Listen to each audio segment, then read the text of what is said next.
Assalamualaikum warahmatullahi wabarakatuh. Perkenalkan saya Ayu Vita Lestari dari Fakultas Ilmu Sosial dan Ilmu Politik Universitas Maritim Raja Ali Haji. Nah, di sini saya akan membahas sedikit materi tentang agama dan perkembangan ekonomi. Baik, selanjutnya kita akan membahas tentang definisi agama.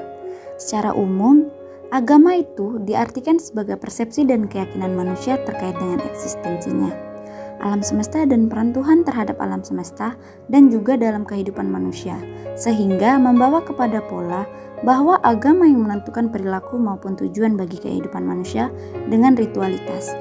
Agama juga merupakan serangkaian keyakinan, peraturan, serta tuntutan moral bagi setiap aspek kehidupan manusia, termasuk ketika manusia berinteraksi dengan sesama manusia atau alam, sehingga agama dapat disatukan dengan ilmu ekonomi. Selanjutnya kita akan membahas tentang definisi ekonomi. Ekonomi adalah pengetahuan tentang peristiwa atau persoalan yang berkaitan dengan upaya manusia secara perorangan atau pribadi, atau kelompok, keluarga, suku bangsa, organisasi, ataupun negara dalam memenuhi kebutuhan yang tidak terbatas yang dihadapkan pada sumber daya pemuas yang terbatas. Ekonomi itu berasal dari kata oikos yang berarti rumah tangga dan juga nomos yang berarti aturan. Ekonomi juga merupakan usaha untuk mendapatkan dan mengatur harta baik material maupun non-material untuk memenuhi kebutuhan hidup manusia baik secara individu maupun kolektif yang mengangkut dengan perolehan atau pendapatan. Selanjutnya, agama sangat berperan penting sebagai penyeimbang kehidupan masyarakat, yaitu sebagai atau dasar masyarakat dalam pergaulan serta mampu mengabaikan segala perbedaan yang ada di dalam masyarakat. Seseorang yang mendalami ilmu agama akan semakin maju dalam ekonominya, karena di dalam agama telah diajari bagaimana cara manusia untuk berekonomi yang baik dan sejahtera. Selanjutnya kita akan membahas tentang pandangan tokoh sosiologi terhadap ekonomi dan agama. Nah, yang pertama itu ada Karl Marx. Karl Marx mengatakan bahwa agama itu berfungsi sebagai alat eksploitasi kapitalis. Menurutnya, kapitalisme telah menyebabkan manusia sebagai pekerja tidak lagi mempunyai kontrol atas potensi yang terkandung dalam kerja mereka.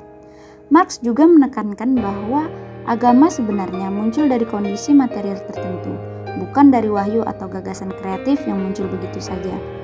Kaum proletar lebih memandang kemiskinannya sebagai takdir daripada sebagai kejahatan struktural yang diakibatkan oleh para kapitalis. Nah, selanjutnya itu ada Max Weber, di mana pemikiran Max Weber mengenai agama dan ekonomi itu tertuang dalam salah satu karyanya yang terkenal, yaitu The Protestant Ethic and Spirit of Capitalism. Nah, dalam buku tersebut, ia mengungkapkan bahwa hubungan yang memiliki konsistensi logis dan pengaruh motivasional yang bersifat mendukung secara timbal balik antar etika Protestan dan semangat kapitalisme pada awal perkembangan kapitalisme modern. Selanjutnya kita akan membahas tentang korelasi antara agama dan ekonomi. Di sini agama mempunyai korelasi dengan ekonomi, di mana agama sebagai sistem keyakinan dan praktek untuk mengatur bagaimana umatnya melakukan aktivitas ekonomi. Baik, selanjutnya kita akan membahas tentang korelasi agama dan ekonomi di dalam Islam. Nah, Islam itu mengatur segala sendi kehidupan umatnya, termasuk dalam kehidupan ekonomi seperti membayar zakat, muamalah, dan faraid. Lalu yang kedua itu, etika sosial ekonomi dalam Islam didasarkan pada aspek keadilan di mana suatu tindakan ekonomi tidak boleh merugikan pihak lainnya. Dan yang terakhir itu, Islam menganjurkan umatnya untuk menjadi manusia yang produktif tetapi tidak melanggar batas-batas yang sudah diajarkan di dalam agama. Baik, cukup sekian materi tentang agama dan perkembangan ekonomi yang bisa saya sampaikan.